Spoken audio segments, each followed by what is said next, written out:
Hi அஸ்ஸலாமு அலைக்கும். இன்றைக்கி ஒரு மினி பிளாக் பார்ப்போமா. மார்னிங்கே வந்துட்டு எங்கள் அத்தம்மா வீட்டுக்கு போயிருந்தேன். ஸோ அந்த கோவக்காய் ரெசிபி இருக்குல்லையா, அது ஷூட் பண்ணுறதுக்காக தான் போயிருந்தேன். அப்படியே வந்துட்டு அஹதோட கொஞ்சம் கொஞ்சம் விளாண்டுக்கிட்டு இருந்தேன். அவர் இப்போ தவக்கலாம் ஆரம்பிச்சிட்டாரு, பெரிய ஆள் ஆகிட்டாரு. அதுக்கப்புறம் வீட்டுக்குள்ளே எல்லாத்தையும் சுற்றி பார்த்துட்டு இருந்தேன். அதுக்கப்புறம் வீடியோலாம் எடுத்துகிட்டு நெக்ஸ்ட் வீட்டுக்கு வந்துட்டேன். ஸோ இது வந்துட்டு நெக்ஸ்ட் ஃப்ரைடேவோட டே பார்ப்போம். ஸோ ஃப்ரைடே வந்துட்டு மார்னிங் வந்துட்டு குளிச்சுட்டு தொழுதுட்டு அதுக்கப்புறம் இன்றைக்கி வந்துட்டு அம்மா ரொம்ப நாளைக்கு அப்புறம், அதாவது பக்ரீத்துக்கு அப்புறம் இப்போ தான் எங்கள் வீட்டில் வந்துட்டு நாங்கள் மட்டன் வாங்கியிருந்தோம். பட் மட்டன் வந்துட்டு கசப்பு ரொம்ப கசப்பாக இருந்துச்சு. வேப்பிலையே சாப்பிட்ருச்சு போல் ஆடு. அதனால் கசப்பாக இருந்துச்சு. அம்மா வந்துட்டு நல்லா தேங்காய் பால் சோறு செஞ்சுருந்தாங்க.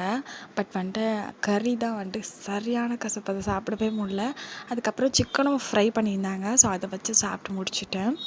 ஈவினிங் போல் வந்துட்டு என்ஆர்டி லைட்ஸில் ஆஃபர் போட்டிருந்தாங்க. இந்த கொரியன் பன் வந்துட்டு 60 ருபீஸ் அப்படின்னு சொல்லிட்டு, நான் முன்னாடிலேருந்து அவங்கள்ட்ட கேட்டுகிட்டே இருந்தேன், கொரியன் பன் வந்துட்டு செஞ்சு தாங்கக்கா அப்படின்னு சொல்லிட்டு. ஸோ அவங்க இப்போ ஆஃபர் போட்டிருந்தாங்க, வாங்கியிருந்தோம். செம்ம டேஸ்ட்டாக இருந்துச்சு. பன் அவ்வளோ சாஃப்டாக இருந்துச்சு. அதில் இந்த சீஸ், க்ரீம் சீஸ் எல்லாமே செம்ம டேஸ்ட்டாக இருந்துச்சு. ஸோ இது வாங்கி சாப்பிட்டுட்டு நைட்டு வந்துட்டு இந்த அழகுமதி சீரியல் செம்ம ஃபயராக போச்சு. செம்மையாக உட்காந்து பார்த்துட்டு இருந்தோம். ஸோ அவ்வளோதான் இந்த மினி விலாக். பிடிச்சிருக்கோம். நம்மள இதே மாதிரி விலாக்ஸ் பக்கம் சேனல் ஃபாலோ சப்ஸ்கிரைப் பண்ணிக்கோங்க. அஸ்ஸலாமு அலைக்கும்.